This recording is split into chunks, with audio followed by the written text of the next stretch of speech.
I almost didn't stop. The road was gone. The storm was getting worse, and the cabin was supposed to be empty.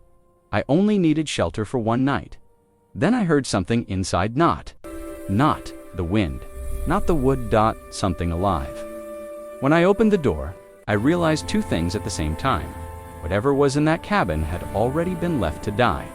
And if I stayed, one of us wouldn't make it out alive. Asterisk, asterisk, the storm wasn't in the forecast. That was the first mistake.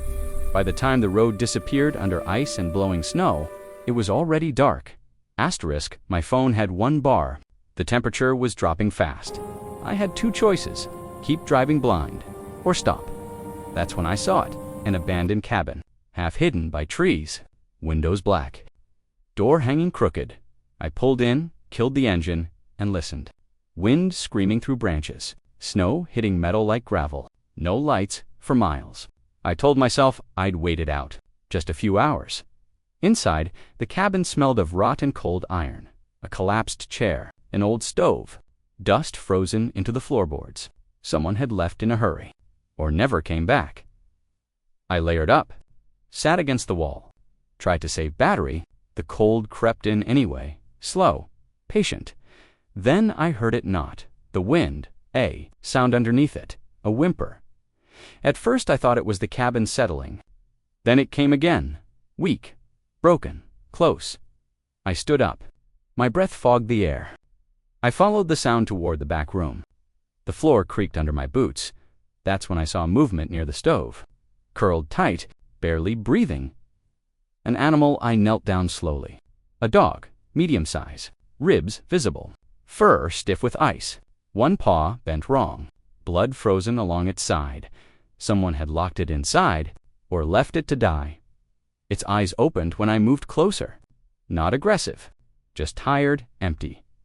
I should have been thinking about myself, about frostbite, about surviving the night. Instead, I took off my jacket and wrapped it around the dog. Asterisk, the stove didn't work. The chimney was collapsed. The cabin was a freezer with walls. I tried rubbing the dog's chest, slow, gentle.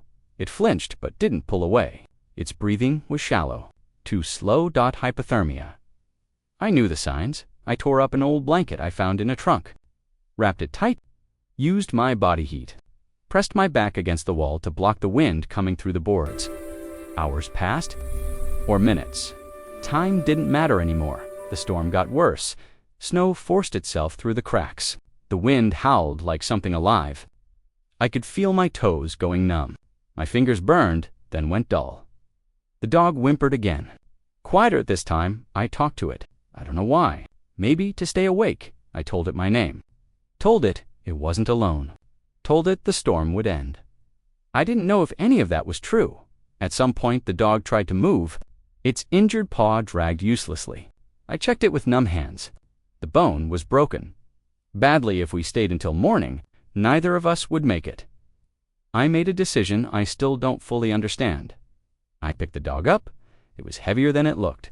Dead weight. Every step hurt. The door was almost frozen shut. I had to shoulder it open. Outside was white chaos. I walked toward the road by memory alone.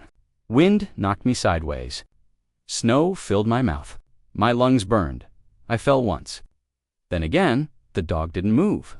I thought it was gone, then it breathed. That kept me moving. Lights appeared through the snow, faint yellow, a shape. "A truck!" I screamed. Or tried to. Nothing came out. The lights stopped. Hands grabbed my shoulders. Asterisk, I woke up in a hospital room. Heat, beeping machines. White walls. My hands were wrapped.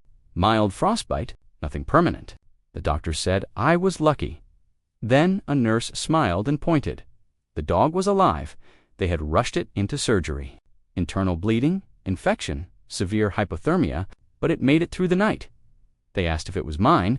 I said no, not yet. 3 days later, I visited the shelter where they moved it. The dog recognized me immediately, tried to stand, failed, wagged its tail anyway. They said someone had abandoned it weeks earlier. Left it in the cabin with no food, no heat. I filled out the papers without hesitation. Rehab took months. The leg healed crooked, but strong enough. The scars stayed. So did the limp. The dog never left my side after that. Sometimes, when the wind gets loud at night, it wakes up shaking. I sit on the floor with it, the same way I did in the cabin. Same silence, same promise. We survived one night together. That was enough. Asterisk.